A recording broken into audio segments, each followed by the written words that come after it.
대한민국은 이혼율이 매우 높은 나라 중 하나이기 때문에 이혼 자체가 부끄러운 일은 아닐 것입니다.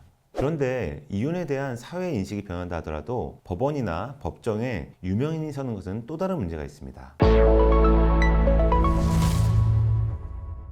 안녕하세요. 법무인 벽승의 윤재현 변호사입니다. 여러분은 법정에 서시거나 법원에 가보신 적이 있으신가요? 많은 분들께서는 법원에 한 번도 가본 적이 없을 것이고 법원에 소환된다는 그 문구만으로도 큰 압박감을 느끼실 것 같습니다. 특히 연예인과 같은 유명인이나 공인 같은 경우에는 법원에 출입한다는 것만으로도 이미지에 큰 타격을 입을 수 있습니다. 경찰이나 검찰의 포토라인이 아니더라도 법원에 출석한다는 것은 긍정적인 이미지로 보여지지는 않겠죠. 그렇다면 연예인과 같은 유명인들은 이혼을 함에 있어 법원 출석을 피할 수 있을까요?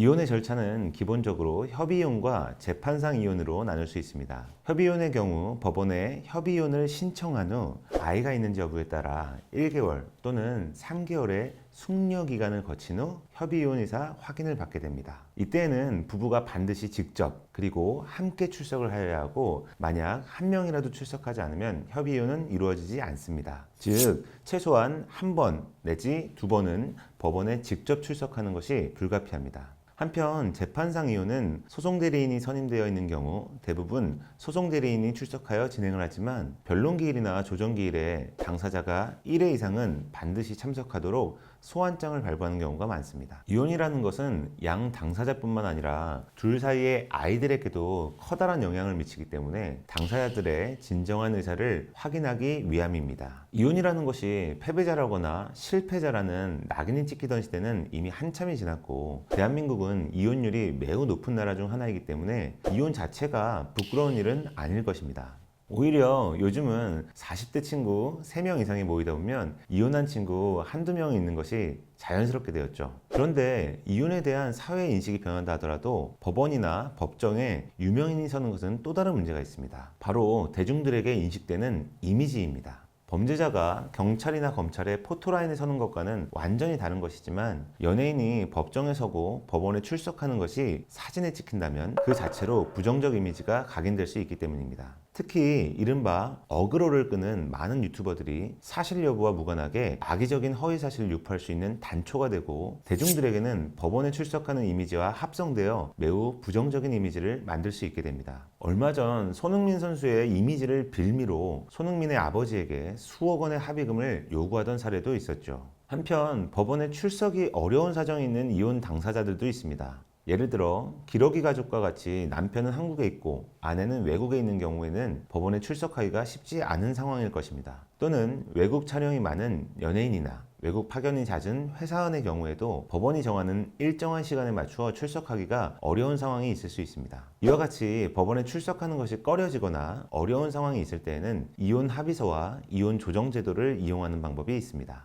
저는 이혼 상속과 같은 가사 사건의 전문 변호사로서 유명인의 이혼 사건도 여러 차례 맡은 바 있는데요. 한 사건에서는 연예인과 유명인의 이혼을 담당하게 되었습니다. 저의 의뢰인은 연예인의 남편이었고 상대방인 연예인 쪽에서는 최대한 조용히 이혼을 마무리하기를 원하였습니다. 당사자들은 친권자의 지정이나 재산 분할에 대하여 다소 이견이 있었지만 저는 여러 차례의 협의를 통해 합의에 이를 수 있는 상황이라고 판단하였습니다. 이에 따라 저는 당사자들에게 완전한 협의가 담긴 이혼 합의서를 작성하고 이를 근거로 이혼 조정을 신청하여 당사자들의 출석 없이 이혼을 마무리하는 것을 추천하였습니다. 이혼 조정이 주는 장점은 크게 두 가지라고 말씀드릴 수 있는데요. 먼저 구체적이고 완전한 형태의 이혼 합의서가 있는 경우 당사자들의 추가적인 의사 확인이 없더라도 법원에서 그 진실성에 대하여 믿을 수 있습니다.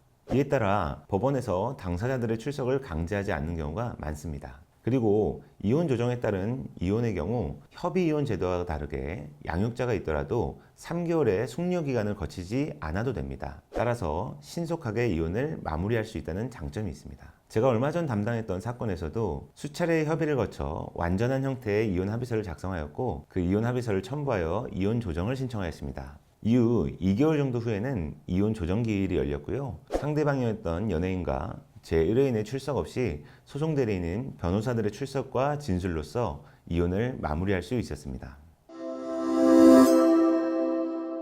오늘은 이혼 합의서의 작성과 이혼 조정 제도를 통하여 당사자들이 법원에 출석하지 않고 이혼을 마무리할 수 있는 방법에 대하여 설명드렸습니다. 다음 시간에는 이혼 합의서를 작성하는 요령에 대하여 설명을 드리도록 하겠습니다. 내용이 유익했다면 구독과 좋아요, 알림 설정도 부탁드립니다. 감사합니다.